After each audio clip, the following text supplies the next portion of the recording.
It may not seem like much these days to just stumble upon let's say, a short 15-second clip of a preteen child dancing provocatively to a webcam.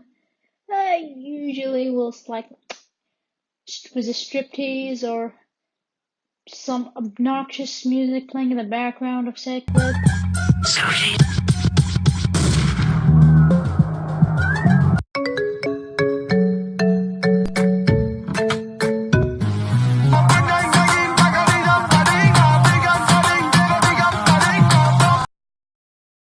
Said children are often trying to mouth along with the lyrics, while their faces are etched with seemingly incoherent facial expressions. Yeah, well, this is in a nutshell what the boom of the Vine and Musical.ly kids shit is all about. There really is no other way to describe what the fuck is going on in those short clips, produced by the so-called stars of Vine and Musical.ly. I mean, when you sometimes have this slight chance of hell of coming across a Vine's collection type of video in your recommended page and you have no fucking idea how it got there. And that's the thing that just really confuses the hell out of me. It's just like YouTube has been going around with chunking people for putting sexual thumbnails in their videos. Really, YouTube? Was it naked eyes that were too much for your advertisers? Look, I've tried to stay out of the adpocalypse thing because I like making videos like this. And yet, here's what seems to be, legalized child pornography in the thumbnails of these so-called Vines collection videos that are really the most fucking obnoxious thing I have ever seen in my life. So, where of the adults screaming, "Think of the children!" And what is YouTube, the self-proclaimed advertising friendly website, doing about it? Oh my, wait a minute. Oh yeah, they've been going around advertising those TikTok videos of 12-year-old chicks dancing in bikinis. But I guess if you have money to advertise on it, they wouldn't say no. But if you're putting, let's say, a 25-year-old chick in a bikini on the thumbnail of your videos, well, YouTube goes crazy. Wallawee. Thing is, this bizarro trend from hell isn't something that really came up with the rise of the toxic wasteland that is Vines and Musical.ly. It's the product of something that's been growing for quite a while now, and now that the internet is more accessible than ever, the end product of a long existing social flaw in modern society is more evident than ever. Happy and healthy. These are the stock answers most parents give when asked what they want for their young children, when deep down what they really want is for them to be quietly occupied. For centuries, that was achieved through rocks and sticks and imagination. Then came comic books and TV, and now we have the iPad and the smartphone. But while they are great restaurant distractions, what are all those touchscreens doing to all those growing little brains?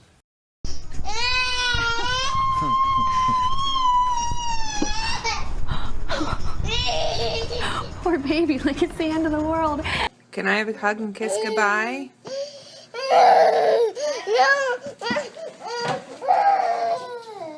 I get it. All right, good. Mama really has to go to work. I'm late. I love you.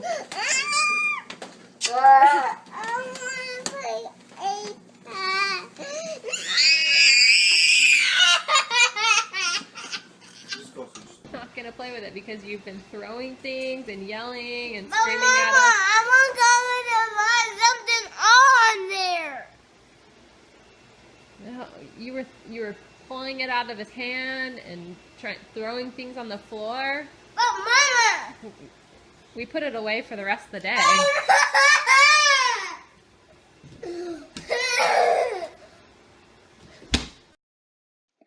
You see this madness of whatever the hell those children are doing, and why the major platforms social media these days, paying them and paying to advertise them, goes back quite further than you think. I mean, most of you watching this video were around high school and middle school back in 2007, aka the year where the common use still used those flip phones, and MySpace was pretty much the go-to social media place where you go around and you dox all your friends or the kid that gets bullied. You know, classic 2007 shit. Kids wouldn't know what an iPhone was till late June, the last time in which we did not have smartphones. Keep that in mind. However, there was something else at the time. Something that a bunch of kids at the lunch table back in middle school, although a select few given its price, were holding dearly. This bullshit called the sidekick, fucking weird name, the prologue of what will then be the era of a smartphone addicted society. Since that shit used to run for about $400 a piece at the time, and only the rich kids at the table could afford to buy it. So we used to make do with those cheap hello goodbye phones available, the ones with the cheapest contract services available. Yep, those. But there they were, the rich kids whose parents could afford it, sitting in a group circle texting to one another without even lifting their heads to look or at least fucking talk to one another. Found it pretty damn creepy. They look like fucking zombies. Following the school year, more and more kids started getting sidekicks, and they were getting more and more quiet and agitated. They also happened to be the kids, mostly girls, that love to gossip about one another on MySpace and try to humiliate the other students by, doxing. Happened to me. One kid decided it was a nice idea to borrow a childhood picture of mine, only to share it on MySpace and showcase it to everyone in school with the caption of how ugly I looked as a small child. Quite fucked up. But hey, 12-year-old girls back then, at least, they were slightly less fucked up than today.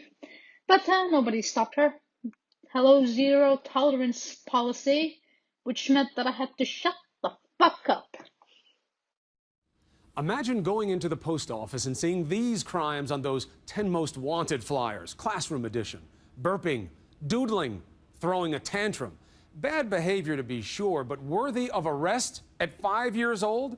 Everything I listed are crimes that got kids handcuffed by police. Texas girl's in the news right now for getting spanked. After she got caught helping another student cheat, Taylor got a paddle to the backside. The 9-year-old in Gastonia, North Carolina, suspended for sexual harassment because, get this, he was overheard telling a friend, I said Miss Taylor was cute. His teacher was cute. The school later apologized and forced the principal to retire. And this video stunned the nation in 2005. Remember the 5-year-old girl handcuffed by St. Petersburg, Florida police for throwing a tantrum in preschool. 12 years old, Alexa was arrested in her New York City middle school. Searched, handcuffed, taken away by 4 of New York's finest. Had you ever been in a police station? No. Had you ever been arrested? No. Alexa's now 15, but remembers her crime like it was yesterday. Doodling on a desk, with an erasable marker, no less. So here we go. You have a budding social media platform which opened new ways for children to bully one another while avoiding consequences because the adults at the time thought, we were too stupid to understand what consequences are. So let's come up with this zero tolerance policy that basically victim blames the victim. Hello there, rage culture that's gonna happen the next 10 years because of the fuck up that you did of grown-ups back then. Thanks a lot. Thanks a fucking lot, zero tolerance policy, for screwing over an entire generation. Now, we move on to the next topic of what used to happen back then. You know, the other fuck up of adults of our generation. The topic of sex, sex, sex, sex. Something that school never ever spoke about. You know, none of the teacher told us anything outside of don't talk to strangers. Adults never, our genius parents never told us anything outside of don't talk to strangers. And the occasional implied sex scene in a literature class reading assignment. And yet everybody in class knew what sex was despite being between the ages of 11 and 12. How? Well, students were openly discussing pornography and porn sites after class, as if they were discussing an episode of SpongeBob, for fuck's sake. Where the hell were the adults? Our parents, our teachers, our nurses, our doctors, when we needed to learn about sex? Well, they can't say that shit, or they might be branded a child sex offender for discussing sensitive topics with a minor. Fucking joke. So right now we have adults who A. have never set bounds on what a child can or cannot purchase. B. have no patience for children who are being bullied, nor are doing anything to stop the bullying and teach them human decency. C. They treat the topic of sex as though you're asking them to lock someone up in a fucking burning building. And we even haven't begun discussing media, have we? This is a hell of its own. Here's a briefing of the top chart music of the years of 2006, 2007, and 2008.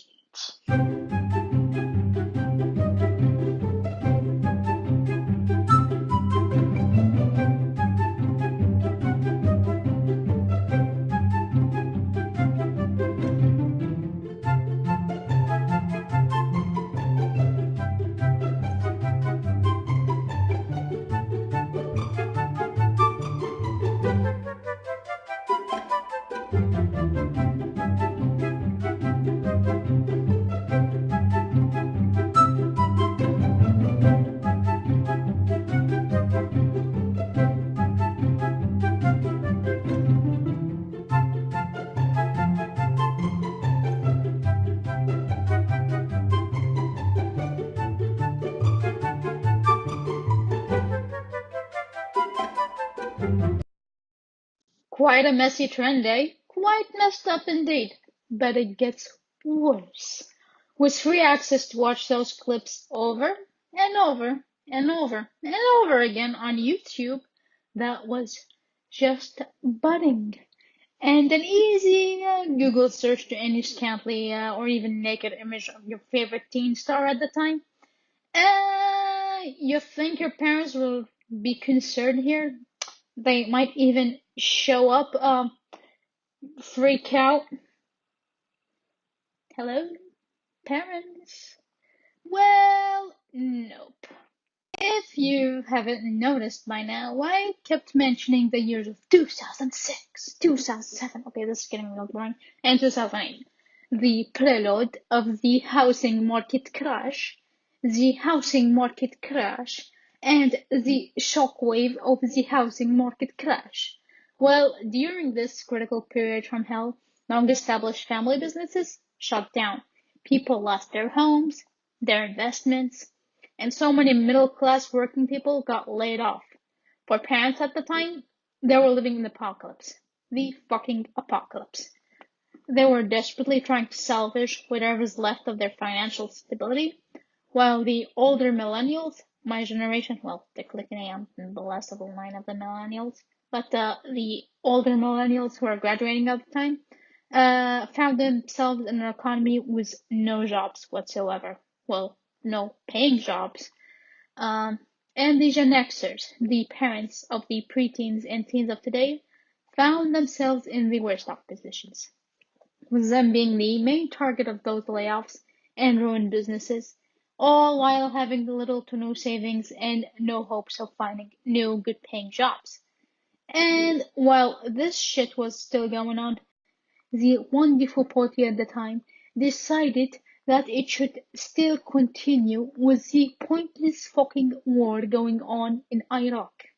Instead of, calling all the troopers back when you see that the war was still causing the country to bleed financially in the middle of a financial crisis. Anyway, in that state of utter, complete chaos, and no one at the time to care about what children were doing, not when so many parents had to work 2 jobs to barely sustain themselves. So during this period of hell, media started to pay attention to the interest of the current youth at the time had in the hypersexualized content they were watching, and started pushing young celebrities further and further into a spiral of perversion for the entertainment of a young brainwashed audience that doesn't know any better, but is blindly consuming the only product they are familiar with. This is when the millennial generation, this period of right after the crash between 2010 and 2012, yeah, millennial generation started to get into being YouTubers, with a growing number of celebrities at the time who have influenced the current youth of today have found their new fame form. Now, with social media and smartphones starting to slowly creep into everybody's lives, especially those of children, as adults further and further depart from their role as child carers and nurturers, skipping parenting altogether and handing a toddler a fucking tablet and letting a fucking tablet do the parenting for those little kids. All those kids who yearn to become like the celebrities on the YouTube channel they see, because that's basically their only idea of what they should be, of what they should, aim to be in their life, because that's all they know, a fucking screen. Yeah. And when Musically and Vines, unfortunately, those two damn things came along, they found a cheap and easy way to market to children who want to be popular like their idols, without having those kids be forced to take the expenses and time consumption needed to make a well-filmed video, and you get the recipe for fucking disaster. The same scum that took advantage of the misguided youth of the 2000s took advantage of the youth of the 2010s and are advertising this new content to the new consumer. And as the young generation drifts further and further away from acting like actual human beings, and all they know is how to be glued to their smartphone screens all day long, doing nothing else but browsing the internet randomly and randomly watching videos without any clue on what they want to do during the rest of the day, if they even think about what they want to do for the rest of the day in the first place. Now the internet is basically their main lifeline of existence, something that they simply do not know how to function in their everyday lives without. They will soon forget how to fucking speak properly, or lift their heads up, or simply look at someone while smiling and say fucking good morning.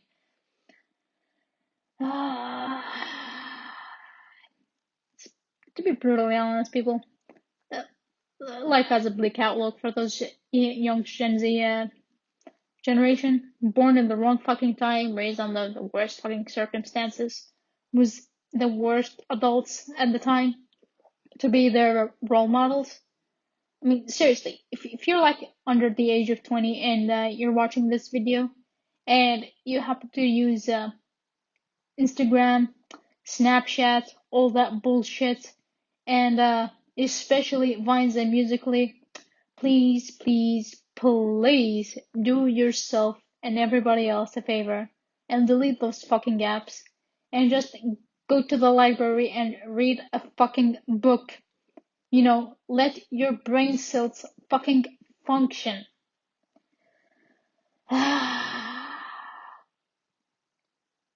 But what am I gonna say?